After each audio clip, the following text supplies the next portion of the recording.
I've been away for so long that I feel like I might have forgotten how to do sit down videos and have a conversation with you guys.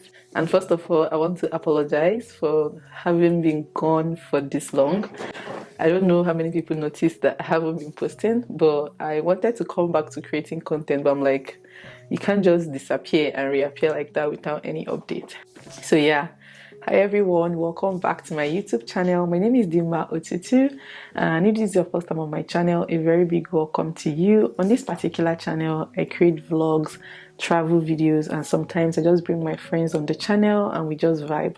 If that is something that you like or interests you, or you just want to know about a life of someone living in Germany or someone that travels a lot in Europe or outside Europe, then be sure to subscribe. The elephant in the room. Why have I been on a long hiatus? I don't know if that's the pronunciation of the word, but I know that I have been gone for so long that coming back feels very, very weird. The last time I had the camera face me like this, like a one-on-one, I think it's probably like around October or September. I'm not very sure, but it's been so long. I mean, last year. So I wrote down some of the things that I want to talk about in a particular order, just so that I'm not everywhere and the video is not unnecessarily long. Guys, I lost my beloved father. So August of 15th last year, around 5 a.m. ish, I got a phone call from my younger sister. And for some reason, I don't know why, I felt that that phone call was a bad news. I don't know why. One, maybe because she doesn't call me that early, and then two, just an instinct something. So on that 15th morning around 5 a.m. she just called. Before I picked up the phone, I started panicking. So I picked up the phone. I'm like, "So what is it?" She was like, "Chidi, Dad is dead." The thing I'm laughing about it now, like thinking about it and reflecting, but it felt like my heart sank. I cannot explain the feeling. I cannot explain how that news or what that news did to me. But the thing is that a day before that, that's on Monday, because it happened on a Tuesday morning, I think.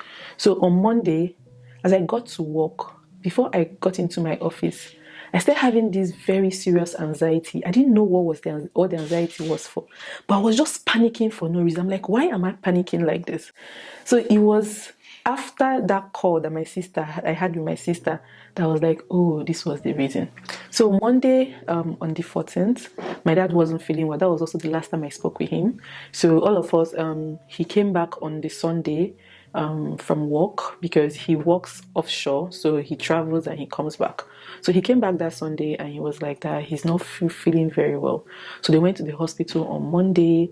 He was even talking very normal. He went to my uncle's place, they ate, all of them, they gisted. So that Monday, him and my mom, they went to the hospital, and the doctors were like, oh, that they will have to admit him, but can come back the next day, since they didn't know that they were going to admit him, so they will prepare for everything. So I think, according to my younger sister, because she, my mom, and my small uncle, they were the ones that were at home.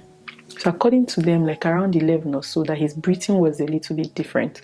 So they called the nurse that used to come and take care of him whenever he comes back. And the nurse came, treated him, and they said that they were okay. So around like 2 a.m. ish, this was the story they told me, so I'll share with you guys. I think around like 2 a.m. ish or thereabouts, they said that the breathing had intensified or so. I can't remember the exact time. They said they took him to the hospital, but they rushed him to the hospital. They went to about 2, 3, 4 hospitals, and there were no doctors. And then the last doctor they went to declared him dead. So because we haven't experienced such a thing, so that was now when my sister called me like around 5. I'm like, what? Why didn't anybody call me and all of that? They were dealing with it there, because they, took him to the hospital and all of that. So I had to call a doctor friend I know that stays in Aba. So they rushed him to the place, and then the doctor confirmed truly that he was dead.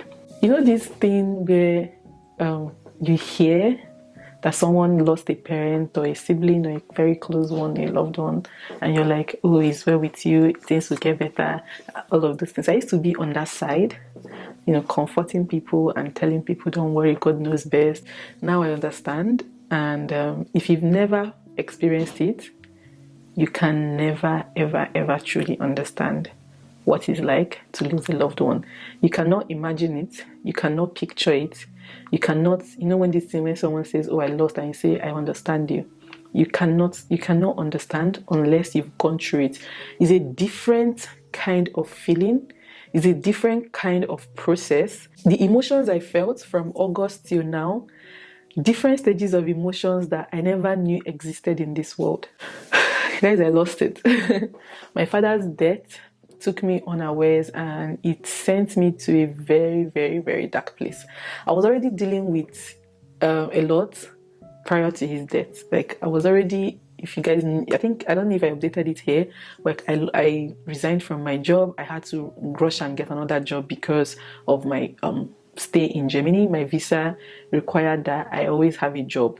So I also had to go back to working even when I was not very okay to go back to work. How has this affected my life? Back that last year, life felt so meaningless. Life felt, I was like, what's the point? Like, I watched my dad struggle, try to provide for all of us all my life. I watched him take care of my siblings, take care of my relatives, aunties, uncles. Like, that man is the most hardworking person I've ever experienced. He was so tenacious. He was so hardworking. He was so smart, intelligent. TMC. So when I'm like, if he had to just die like that, then what's the point of all of this? So the thing, he really, really took a toll on me. I lost interest in creating content. I lost interest in working. That I was able to pass my probation at work was entirely God's miracle. I don't even know how I was able to go to work, raise pull requests for people to see the work I've done. I swear, I felt like I was on autopilot. So it was as if it was an out of body experience. I didn't want to wake up. Any morning I wake up, I'm like, oh God, I'm still here. It really, really dealt with me. At some point, I won't even lie, I kind of stopped praying. I kind of like, if God, because I know how I fasted, how I prayed for God to heal my dad. I know how the sacrifices and the things that I had to do. If you're very close to me, you know how I love my family. Like, I can do anything for my family. So my greatest fear in life has always been losing a loved one. So that really made me question God. I'm like, with all the prayers, with all the sacrifices, with everything, my mother's prayers, that woman, I'm like, with all the things he has done for people, the way he has blessed people, sometimes my dad would even do things more for people than he would do for us. And the thing is, he never made us lack or make us believe that we cannot get anything. That guy was, till tomorrow, he's still going to be my forever role model. So the thing really affected me. That's why creating content was the least thing on my mind. I tried at some point to create, to see if it could distract me, but it was just getting worse by the day. So that was the main reason why I stopped creating content, right? So now the next thing was to start planning his funeral. When you lose a loved one and you have to plan the funeral, is making it real. So that time, my family, every Sunday, I think around 6 p.m. or 7 p.m., we'll all be on a call talking about how we're going to bury my dad. And most times on those calls, I will just mute myself and I will wail and I will cry my eyes out, because I'm like, are we talking about my dad here, or is this a movie? I really, really thank God for my family. I don't know how to explain it, but I really, really, really thank God for my family. Like, how we're able to plan it. Like, everybody was just so supportive and helpful, and we tried to console ourselves the best way we could. The number of people you're going to invite, how you're going to send message to his friends and people at work, how you're going to bring talk about the people that will carry the coffin, who are those, where are you going to buy the coffin, how long is the body going to stay in the mortuary. You're going to discuss with the village members his kindred, the date you guys have chosen, and this date has to favor a lot of people.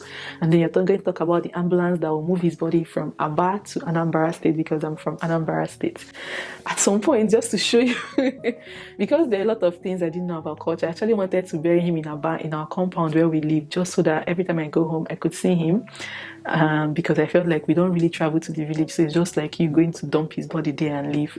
But thank God I have elders and my uncle. They were like, no, that's an abomination. That Abba is someone else's land. You have to take him back to his village. You have to take him back to his roots where he came from. We planned the burial. Like I was still in Berlin, so I couldn't go back home because coming back, it was going to be very, very expensive. So I was like, I would just go back during the burial period. So I think I left Berlin around November.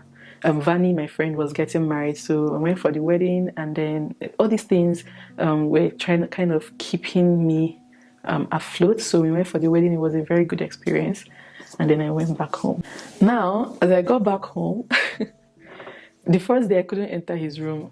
I think I stayed like 2 days or 3 days at home before I could even enter his room. I might tear up sometimes, but so I remember asking my mom for the key to his room. So I remember asking my mom for the key to his room, and then I opened the room. I could still smell him, and I could still smell him. I saw some of his clothes. Actually thought I was strong enough to shoot this video because in my head I'm like, oh, I'm ready. But I need to come back to creating, so I wanted to get it over with. So, you know, I saw his clothes, I touched them, and it was such an emotional, as I was crying, my mom entered. So I was like, you don't need to cry, God knows best, God knows why he took him. Oh God, I thank God for my mom every single day. That woman, I don't know what we could have done without her, because the year before his death, my mom was in a very terrible accident. We thought she was going to die. So she was like, oh no, she came, she comforted me, and then she now sat me down and gave me the gist of how everything happened that night, that it was just God calling him, that he looked so handsome, that it wasn't like, to show you how that it wasn't even something that needed them to panic, because he stood up by himself. He went to use the restroom. He peed. He came back. My mom said that he was shining, that he looked so handsome. Next thing, that he lay down on the bed and he closed his eyes. So I'm happy that he had a peaceful death, even though they said at some point like breathing was a little bit hard for him, but like the fact that he didn't have to spend so many days in the hospital, all those painful experiences, he didn't have to go through that. So after using the restroom, he came back, he laid down, he closed his eyes. So she was touching him, calling his name. That was why they were taken to the hospitals, that okay, maybe they might need, or maybe it's oxygen and all of those things. So after that, you know, it was time for the burial date. Was getting close, because the burial date we chose was 4th of January, and the reason why we chose that was because a lot of people will still be at the village, so for security reasons. So 2 or 3 days before then, if the body is in the mortuary, you have to go and pay off the mortuary bills, and then you also have to go and inspect the body. So I, my uncle, and one of my brothers were the people that went to inspect the body. Guys, it was my first time at the mortuary. God, there is nothing in this life. Trust me, there is nothing. Don't take life too seriously. I swear down. Don't take life too seriously. So as we went to the mortuary, they brought out his body. Oh God. I saw TMC02. He was lying down with his hands like this, and he was lifeless. I couldn't touch him. He couldn't say my name. I couldn't hear his voice. As I was entering the place, like, I don't know, I just started shaking. I'm like, is this my dad? Like, they covered him with a cloth. I can remember very well. He was on this movable bed. They brought him out, and I couldn't get very close. I don't know why. I couldn't get very close. So my uncle, two of my uncles and my brother, they went. I was just from afar. I was looking at him. I was like, Daddy, like, you know this. Like, to be honest, to be honest, you would just be hoping that a miracle could just happen and the person will shake or answer or talk to you. So I was like, oh God, that I wish he could just, that if he shakes his body now, I promise I will not run. Like, I was just begging God that just do the miracle. I'll share it to the whole world. I'll tell everybody that he rose from death after how many days or months. Whew. Man, they finished inspecting his body, so they said that we'll come back a day before. So we paid off the remaining debts, and then we came back 2 days before. We dropped the clothes that they would dress him in, and we brought the clothes and all of that. So they told us that we have to come early in the morning the next day, the day that we're supposed to take him to the village. So the thing is, because we are Christians and we are Catholics, we have our parish in Aba, so they needed to do like a farewell mass for him. So my elder brothers as well, they already had gone to the village to prepare and make sure that everything was okay. So the people left in Aba was just me and my immediate and one of my younger brothers.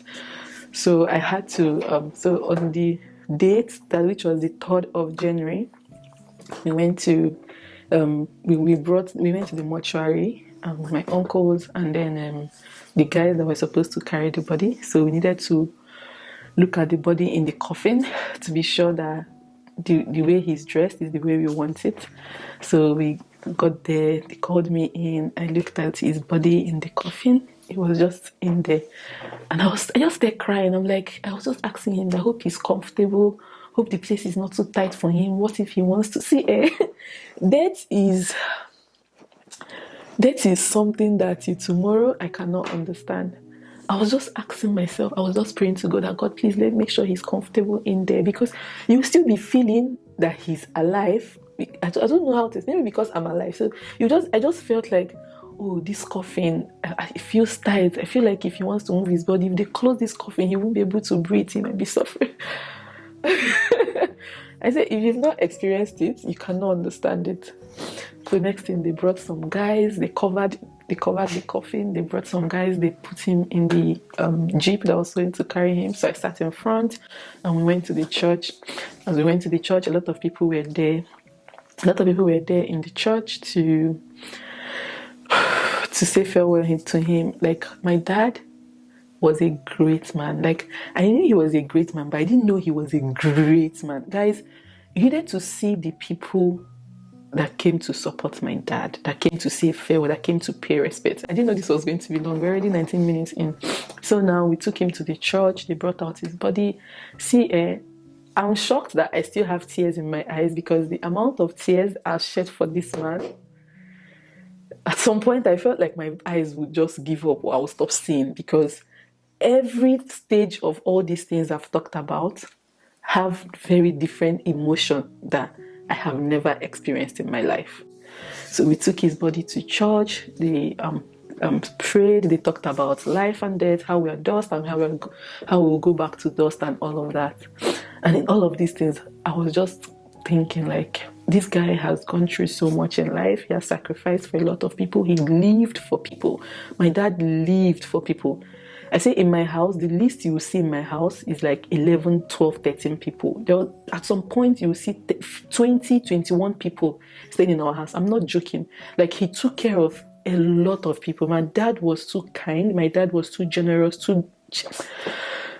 So I was just feeling bad that he didn't really live to reap the fruit of his labor. But like I said, God knows everything, and God took him when he wanted him in heaven, or when he needed him in heaven. So now I, my younger brother, we drove from Aba, and some of my other relatives were behind, but the two of us with the driver carried his body and we took it to the village. So now we've gotten to the village. You have to go and drop him at the mortuary because the burial is the next day. Guys, we got to the mortuary in the village, and that particular mortuary in Ozubulu, Anambra State, that particular mortuary, because the one we went to in Aba, I didn't see dead people, but this particular one, guys, I saw lifeless people, over 7, 8. They were just on the floor, not even inside coffin. They were just on the floor, and they just covered them with wrappers. And it just made me see life differently.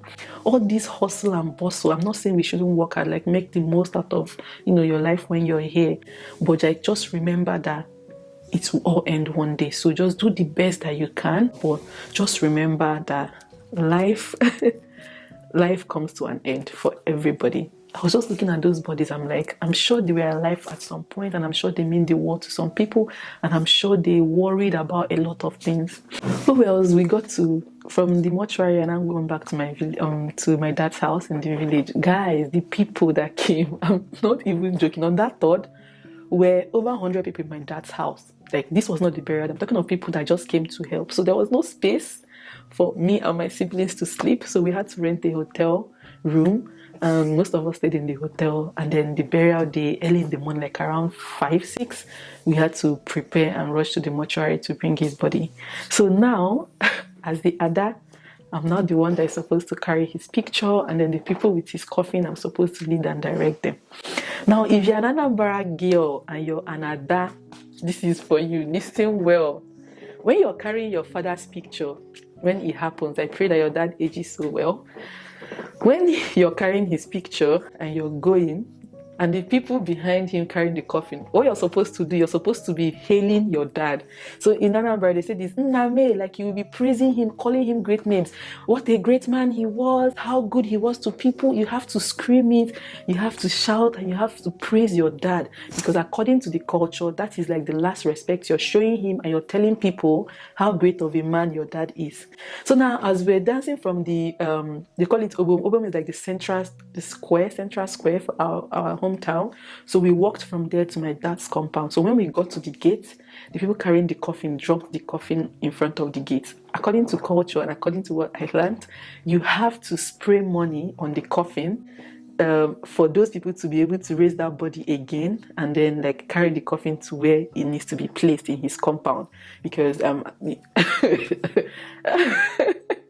so luckily for me, I had money in my bag, and my eldest brother too, he had money, so he was with me. So we now sprayed money on the coffin, and then those people that were carrying the coffin picked it up, and then we continued the dancing. I was not in the mood to dance. If people are dancing because it's your job, I am mourning my father. Like, my father is gone and he's going to be laid to rest today, so I'm not in the mood. A lot of people be saying, "Ne smile now, ne dance." I'm like, are you guys kidding me? Like, so we came, we dropped his body, they opened it. So when they opened it, just few people will have to walk around the coffin, like people that want to see him for the last time. And then around 9 a.m., 10 a.m. ish, we now carried the body. We went to church. That was like the final service before he's laid to rest. So now we went to church. As we came back, immediately we came back from the church, they took him to where we dug the grave. And then they said a little prayer, each person. So after the priest poured the sand, my mom, my eldest brother, and myself, and then my younger siblings, all of us put sand, and then some of my relatives as well poured sand, and then they closed the grave. And yeah, that was now when the actual burial started. If you're Anambra, you know that Anambra burials for a great man is super expensive. And if your dad or your people are, well known, you'll see a lot of crowd, you'll see a lot of people. Now, there's something they call Itu Uni. So Itu Uni is like people from different households that are related to the man or the man has helped will come and pay homage. They will bring gifts, they will see the wife. My mom, she wouldn't eat anything that day. Anything they cooked for that burial, she didn't eat. Her sisters had to cook a separate food. They had to go to market to buy something different. They cooked a separate food for her, and then she sat down in front of the house or the corridor. She was not to eat anything, she was not to drink anything. She sat with her best friend, and then they will come, they will give her money, give her clothes, and all of those things. Now, me as an Ada, me and as his daughters, what we're now supposed to do is to take his picture and move around and greet every single visitor there, and you will be shouting, "Nname!" Like, I didn't even know that I had to do it. Nobody told me. It was my aunties from the village were like, "Chidinma, come and start this tradition. Will you go and pay your father his last respect?" All those things. That I'm supposed to have gifts for people that will give me money, because the way it's supposed to be is that then you go with your dad's picture, you dance, you praise your father, people will give you money. When they give you money, then you give them a gift. So I did, because myself, my sisters, we didn't know all these things. But we tried. I think Uzo got around 170 something thousand. I got around 200 and something thousand naira. Ifoma got around 50 something thousand. if we did it well, guys, I'm sure we would have bagged like 1 million or something. But because there's some people, you will go to them, they'll tell you, you're not praising him well, not dancing well, so I'm not giving you money. But it was like all fun. Like after like laying him to rest, and then a lot of people came. We all danced. My relatives were there, my cousins. I've seen a lot of people that I've not seen in a long time. It was really, really good, and I really thank God that it went really, really well, guys. Over 1,000 people came. I'm not even joking. Like, I'm super grateful to God that all the food we cooked, they were enough. Everybody ate well. Some of my university classmates came. Some like it was very good. Some of my siblings, their friends, they came. People that could come came, and I was just really, really grateful to God that it was a success. But one thing that I will tell you for sure is that during this grieving period, just make sure that you have people that love you so well by your side. I thank God that when I was in Berlin, my friends were really, really, really helpful and supportive of me. And when I went home as well, my siblings were there. We just had to hold one another. And, when someone is crying, you comfort the person and all of that. So it was good. And we spent, I think, some few days before we all came back to Aba. So the thing is, like, life after my dad has also not been very easy. But the thing that I'm beginning to let myself know is that it's something that I have to live with. Some days when I remember him, I wail a lot. Some mornings when I want to pray, I just start crying and I end up not praying because I just remember him. I hear his voice every time. I see his face whenever I sleep. Some days I just go back to our chats. Some days I just go back to watch some of his videos just so that I don't forget his voice. And it's not really been funny. Sometimes I call my siblings and some of them are still having very hard time. So what you have to do is like to check up on them. We talk to ourselves very often. Check up on my mom as often as I can, because currently now she's alone because all of us, we've grown, and some people are in the university, some people are abroad studying or working, some people are just on their so everybody is scattered everywhere. And what we try to do is just try to be in contact and touch with ourselves and make sure that everybody is okay. It's not been easy. I won't even lie to you. It's not been easy, but I'm just very grateful to God that He has been faithful. I'm happy that He's resting and He's in a better place now. While we try to, I used to tell myself that if I can be even half of what my dad was, that I'll die a happy death. Like, my dad was an epitome of a great man, and I really, really want to live up to that and make him very proud. So most times when I do some things or I achieve some things, I'm like, Daddy, hope you're watching. I hope I'm making you proud. So I talk to him from time to time. I don't know if that happens to other people, but in my head I feel like he's listening. So sometimes if I'm struggling with something, I'm like, Daddy, are you there? See, this is what I'm going through. What should I do? I know that I don't most times hear anything back, but in my head I feel like, oh, he can hear me, he's listening, he's watching over me, all those things. So yeah, hope I'm not missing something. Okay, yeah, so I know that life will never remain the same again. Nobody ever or nothing ever can fill the void He has created. But I'm just super, super grateful to God that He gave me such a great dad. The lessons, the love, the teachings, everything He showed my siblings and I'm like, thank you, God, that at least I spent 28 years of my life with Him, knowing such a great person. I know that I don't want to come back to this world. There's a part 2. I don't want it. But if we don't have a choice and we have to come back, I would still want him to be my dad. Like, I would still want him to be my dad. I would still want my mom to be my mom and my siblings to be my siblings, honestly. So now I want to come back to creating content. I know this thing they say, when you leave something for so long, you kind of forget. So now I feel like I've forgotten how to create content. I've been vlogging. I have a lot of vlogs that I know that I will never edit them again. Some of the trips we did, like the Porto trip, all those things, I'm not going to edit them. But I want to come back to, first of all, being consistent. So my first few videos, the quality might not be so great because I feel like I've fallen off. So, but the thing is, you have to bear with me. With time, what I want to focus on more now is consistency. So one thing about content creation is the more you keep doing it, the easier and the more you learn as well. So I want to first of all be consistent and try to push out vlogs maybe once or twice a week, but I'm sure it's going to be once a week for now, combining it with full-time job, and also going to create content on the main channel. So I think for now, once a week.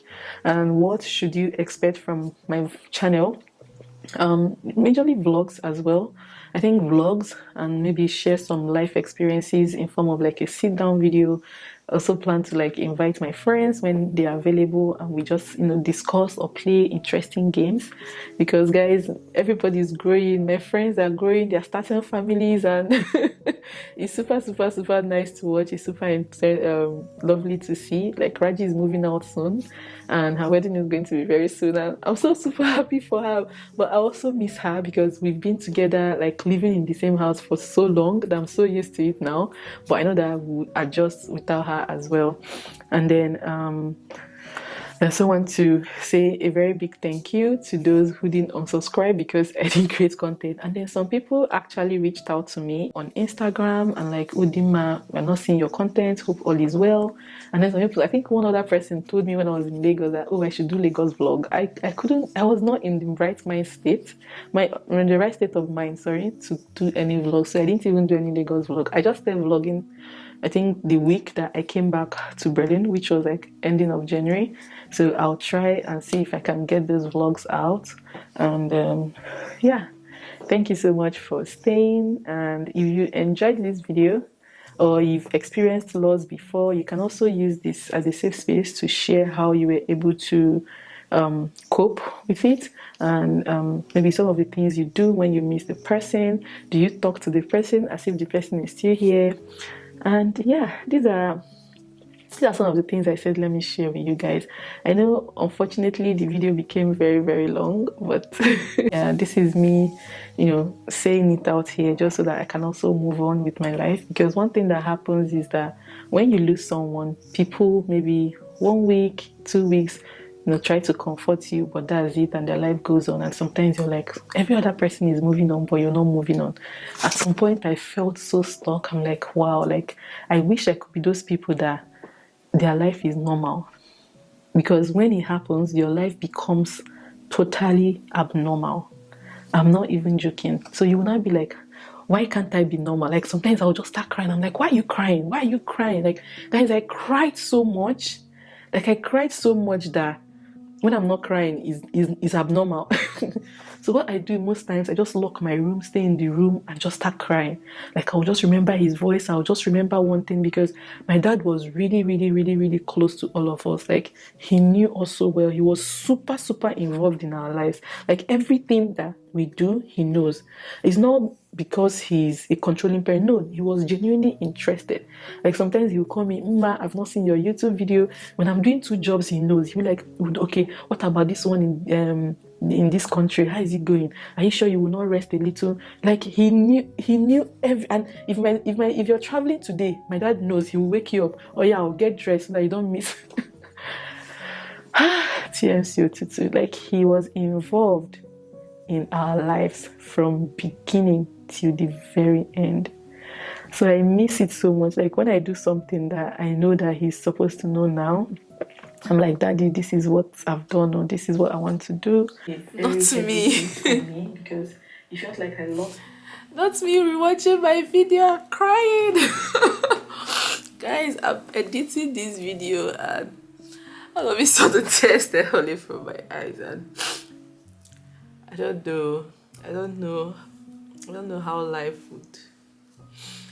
I don't know what life would look like going forward, but I'm just believing that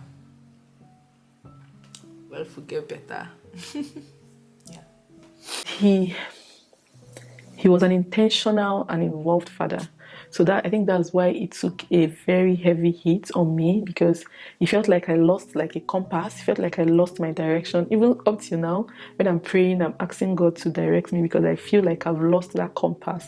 I feel like I don't know what I'm supposed to do or where I'm supposed to go, because of how my dad was like a ruler in my life. So because that ruler is no longer there, I'm like, okay, where am I dipping my hand? What is going on? What is not going on? So another way that I think I cope with it as well is that sometimes I journal. And then I just write as if I'm talking to him, and it also helps me clean and calm my mind.